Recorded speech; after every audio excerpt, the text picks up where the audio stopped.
AI-generated war videos are flooding social media, racking up millions of views and making money, even when they are completely fake. At the same time, AI is moving from your feed to the battlefield, helping militaries identify targets and simulate war scenarios faster than ever before. And after a deadly school shooting in Canada, the question emerges: if a chatbot flags dangerous behavior, should the company report it to the authorities? From viral deception to real-world consequences. Let's dive in. Would you have known this is a fake? And it's not just about deceiving you. Someone is earning money by putting this in your feed. An unprecedented wave of AI fakes about the US-Israel-Iran war hit the internet recently, and creators worldwide are cashing in on it. Some of these clips got millions of views, earning their creators more in-ad revenue and engagement bonuses, all while you're scrolling social media trying to understand what's happening. Let's have a closer look at what's behind this. AI fakes going viral. Take this one. Burj Khalifa supposedly on fire. Looks real, right? Wrong. It's AI. How can you tell? Well, look closely. See the weird glitches? Flames that don't behave like fire and people morphing? Remember, big events like this would be covered by mainstream media. Always cross-check with trusted sources. Another video claims Iranian missiles hit Tel Aviv. Also fake. The explosions look too perfect, too smooth, like a video game animation. Many ex-users turned to Grok for fact-checking. At first, the bot said the video was real, until a user corrected it. Studies show that chatbots are notoriously bad at conveying news accurately. They are designed to please users, not to fact-check. If they don't know something, they just make it up, and with confidence. This is a new trend: AI-altered satellite images. Some claim to show Iranian strikes on US air bases. They're fake too. How do we know? Cars and objects appear in exactly the same positions as in older Google Maps images, something highly unlikely in real life. This matters because analysts use satellite images to see real battle damage. Fakes could cause serious security problems. And here's the key issue: people aren't doing this just to troll. They're making money with it.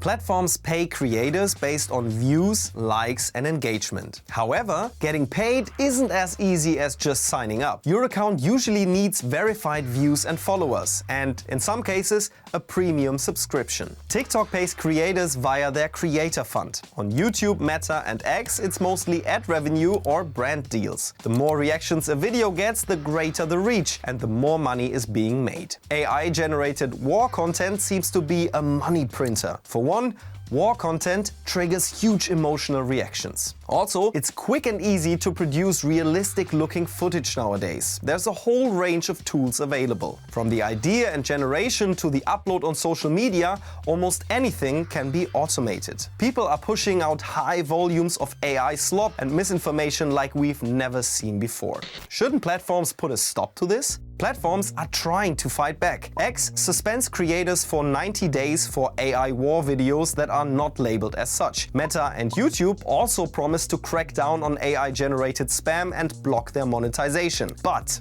the platforms themselves profit from viral posts too, because they make us stay and watch for longer, which means the platforms make more money. So a lot of AI fakes still slip through. Moderation is critical, but with tech deregulation in the US, there's less of it. So what should you as a user do? Scroll carefully, think before you share, and remember, just because it looks real doesn't mean it is. But AI's impact goes far beyond social platforms. It's becoming increasingly influential on the battlefield itself. Let's take a closer look in our next topic. Operation Epic Fury in Iran. The capture of Nicolas Maduro in Venezuela. Both US military actions were heavily supported by AI. And similar tech can also track you 24/7. What's next for AI in war and surveillance? And most importantly, who is actually in charge? Let's dive in. So, what does AI-assisted warfare actually look like? Think of it as Google Maps for war, but instead of finding the fastest route to work, it calculates the most efficient way to achieve a military goal. Lately, the US command has reportedly used AI in 3 main areas. Identifying targets. AI can scan huge amounts of satellite and drone footage and flag changes, like new construction, unusual vehicle movement, or activity at sensitive sites. Simulating scenarios. It runs millions of what-if scenarios. If we strike here, how does the enemy respond there? AI can explore risks and likely consequences much faster than humans can. Fusing intelligence. AI can help combine signals, sensors, reports, and other data into one picture that updates quickly. The result? Decision advantage. Military planning that used to take weeks now happens much faster.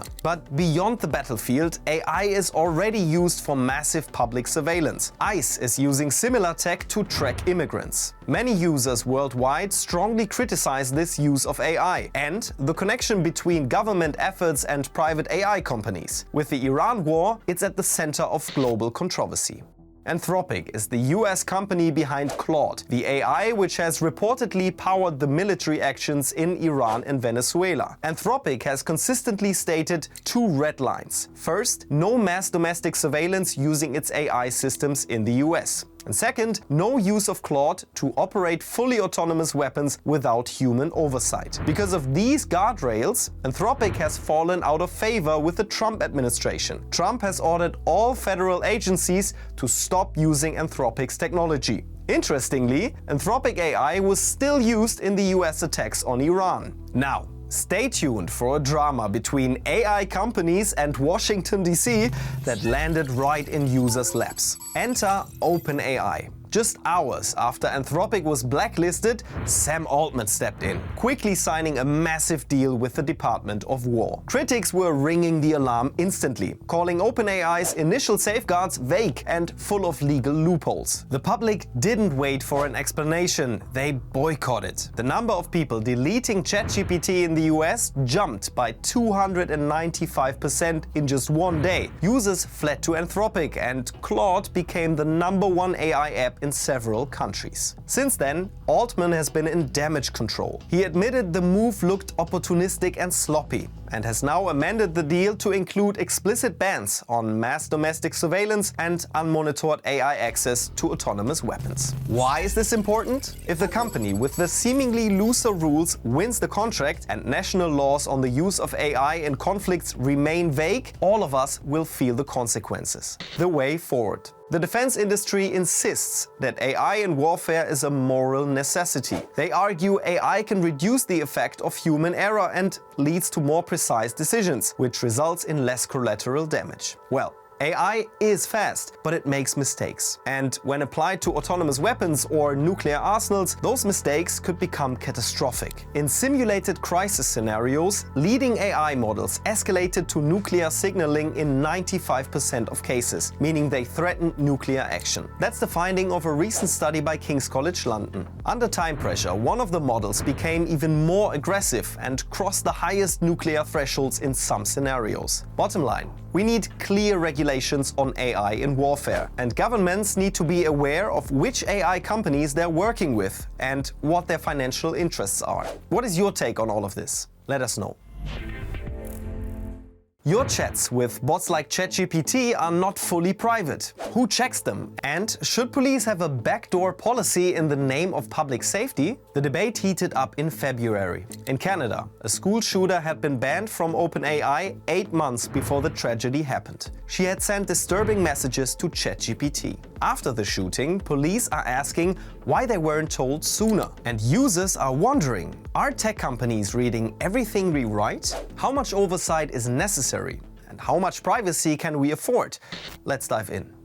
Last February, 18-year-old Jessie van Rootselaar carried out a mass shooting at her home and at a secondary school in Canada, killing 8 people before taking her own life. Days later, reports surfaced that OpenAI had flagged her as a high-risk ChatGPT user. An automated system had banned her for repeatedly violating usage policies in June 2025. She had been using the AI to role-play and describe specific scenarios of gun violence. OpenAI says the content was troubling enough to warrant a ban, but it did not meet their internal threshold of an imminent and credible risk to serious physical harm. Because without a specific date, location or target, OpenAI considered it a policy violation rather than a police matter. This has raised questions about OpenAI's accountability. Canada's AI minister summoned OpenAI's senior safety team for an urgent sit-down to explain their failure to de-escalate the threat. So, how does OpenAI's safety protocol actually work?